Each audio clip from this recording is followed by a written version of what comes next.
দেখো রানী দেখো, আমাদের 3 পুত্র আজ 20 বছর পর বনআশ্রম থেকে বিদ্যা লাভ করে রাজপ্রাসাদে ফিরছে। বড় রাজপুত্র, বলো তুমি কি বিদ্যা শিখলে? পিতা, আমি ঘরে বসে সারা পৃথিবীকে দেখতে পারি। অতি উত্তম। মেজ? পিতা, আমি মুহূর্তের মধ্যে পৃথিবীর যে কোনো জিনিস এনে দিতে পারি। বেশ। ছোট? পিতা, আমি মৃত মানুষের জীবন দিতে পারি। মহারানী, তার মানে আজ থেকে তুমি অমর। আচ্ছা রাজপুত্রগণ, বলো তো কোন দেশের রাজকন্যা আমার বৌমা হবে?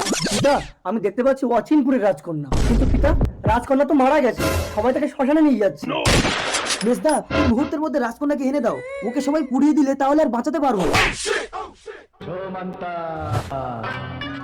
এ কি, আমি কোথায়? আমি বেঁচে গেলাম কি করে?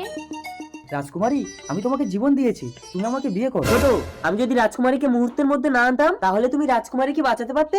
রাজকুমারী, তুমি আমাকে বিয়ে করো। মেজো, আমি যদি সময় মতো রাজকুমারীকে না দেখতাম এতক্ষণ সবাই রাজকুমারীকে পুড়িয়ে দিত। রাজকুমারী, তুমি আমাকে বিয়ে করো। দাঁড়াও, আচ্ছা আপনারাই বলুন, তাহলে এখন রাজকুমারী কাকে বিয়ে করবে? বেঁধে